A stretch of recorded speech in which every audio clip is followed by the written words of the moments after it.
Bismillahirrahmanirrahim. Assalamualaikum warahmatullahi ta'ala wabarakatuh. Alhamdulillah wassalatu wassalamu ala rasulillah Sayyidina Muhammad ibni Abdillah wa ala alihi wa sahbihi wa mawalah wala hawla wala quwata illa billah. Amma ba'du. Para pemirsa, para pengikut, para pecinta YouTube MZT Malang Raya, alhamdulillah kita masih diberikan kesempatan oleh Allah Subhanahu wa taala di bulan Ramadan yang mulia ini untuk melanjutkan pembahasan kita di dalam hadis-hadisnya Rasulullah Shallallahu alaihi wasallam yang dikumpulkan oleh Al-Imam An-Nawawi di dalam kitabnya Al-Arba'in An-Nawawiyah rahimahullahu ta'ala. Semoga Allah melimpahkan rahmatnya kepada beliau. Semoga kita juga mendapatkan manfaat apa yang telah didatangkan, diriwayatkan hadis-hadis oleh beliau, sehingga kita benar-benar orang yang sempurna imannya dengan mengikuti hadisnya Rasulullah Shallallahu alaihi wasallam, dengan menjadikan sabdanya Rasulullah sebagai pedoman hidup kita yang insya Allah membuat kita selamat di dunia, selamat di akhirat. Amin ya rabbal alamin. Alhamdulillah, pembahasan kita kali ini masuk di dalam pembahasan terakhir di dalam hadis yang disebutkan, diriwayatkan oleh Imam Nawawi di dalam kitabnya, hadis ke-42 yang diriwayatkan oleh Sayyidina Anas radhiyallahu anhu. Sayyidina Anas radhiyallahu anhu, beliau berkata, sami'tu Rasulullah sallallahu alaihi wasallam yaqul. Beliau mendengar sabda dari Rasulullah sallallahu alaihi wasallam bahwasanya Rasulullah bersabda, qalallahu ta'ala, yang mana di sini berarti Rasulullah sallallahu alaihi wasallam mendapatkan wahyu dari Allah Subhanahu wa taala, akan tetapi wahyu tersebut bukan dalam bentuk Al-Qur'an, bukan tergolong dari Al-Qur'an, bukan kalamnya Allah yang harus dikumpulkan di dalam kitab Al-Qur'an, akan tetapi ini yang dinamakan hadis qudsi yang disebutkan langsung oleh Rasulullah Shallallahu alaihi wasallam tapi bukan dari Al-Qur'an.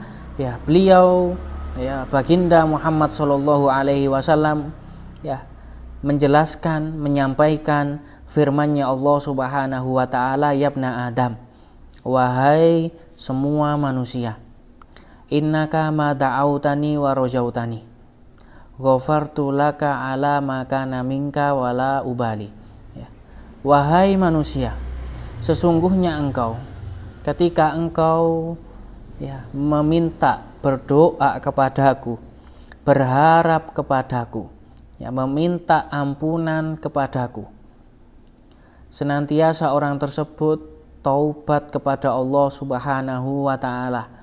Seseorang yang mau taubat kepada Allah Subhanahu wa taala di sini dijanjikan oleh Allah Subhanahu wa taala dengan firman-Nya, ghafartu laka ala ma kana minka wala ubali.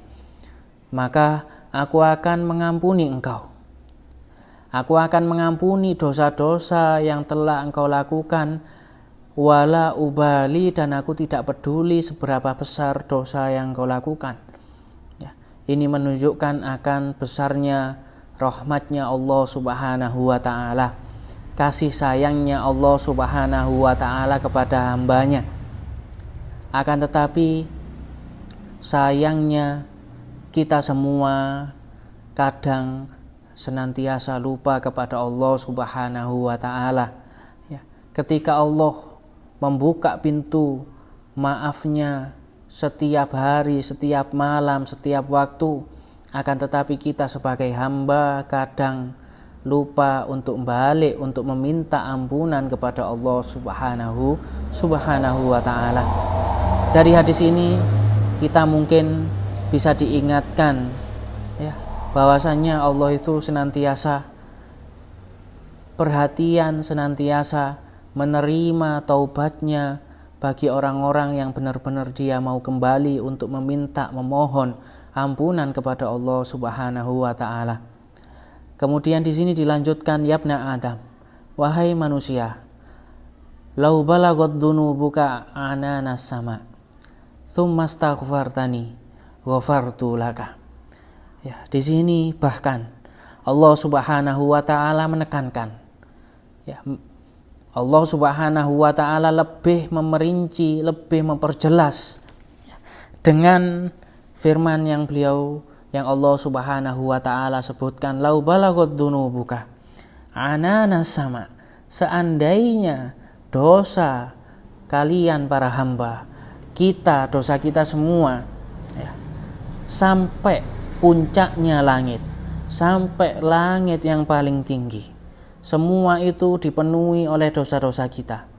Tsummastaghfartani, akan tetapi kita masih mau untuk meminta ampunan, untuk kembali taubatan nasuha, untuk tidak mengulangi dosa yang mungkin sebesar itu yang telah kita kumpulkan.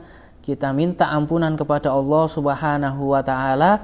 Di sini Allah menyebutkan ghafartu laka, Allah tetap akan mengampuni dosa kita semua, walaupun dosa kita ini memenuhi langit sampai puncaknya, sampai tingginya, saking besarnya dosa yang kita lakukan, saking banyaknya dosa yang kita lakukan. Akan tetapi Allah menekankan, tetap Allah janjikan maghfirah, Allah janjikan ampunan bagi orang-orang yang senantiasa mau kembali ke jalannya Allah Subhanahu wa ta'ala, mau meminta, mengemis pengampunan kepada Allah Subhanahu wa ta'ala.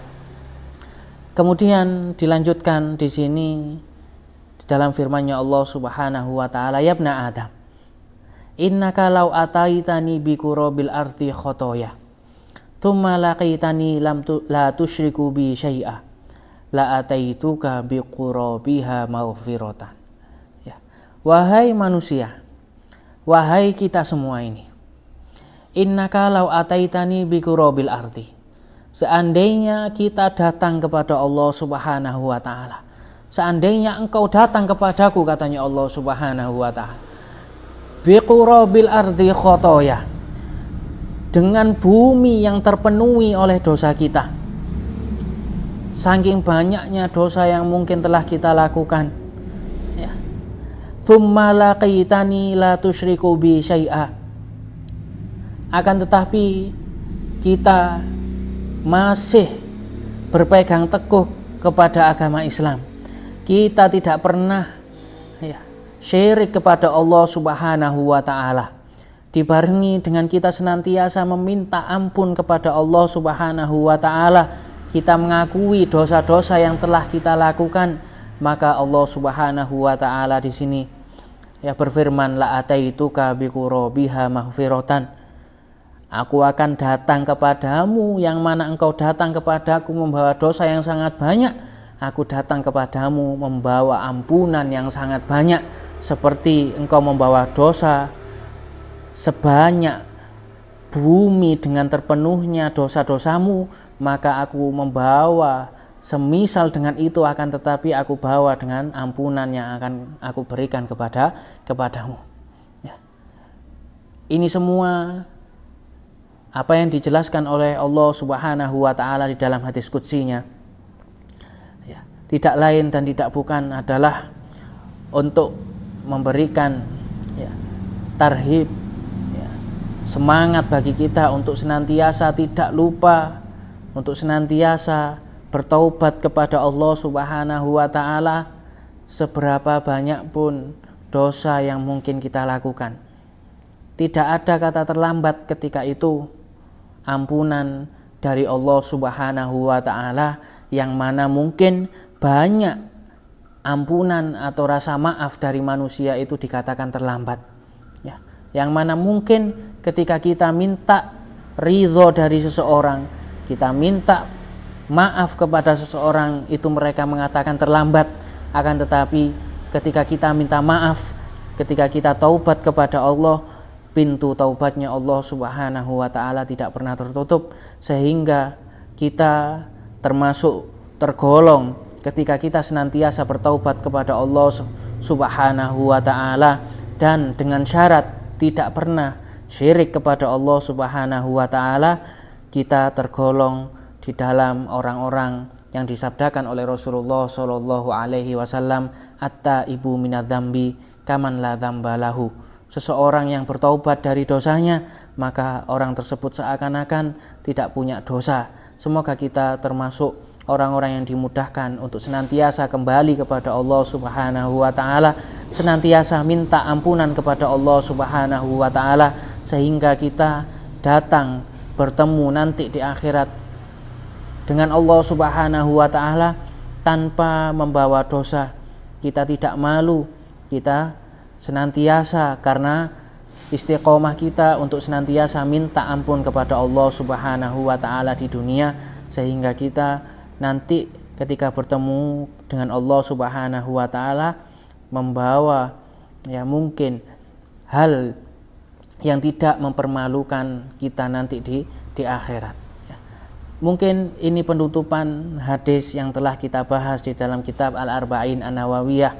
Semoga menjadi manfaat bagi kita, menjadi pedoman bagi kita di dalam hidup kita, sehingga membawa kita keselamatan nanti di akhirat, membawa manfaat, membawa syafaat berkat hadis-hadisnya baginda besar Muhammad sallallahu alaihi wasallam. Amin ya rabbal alamin.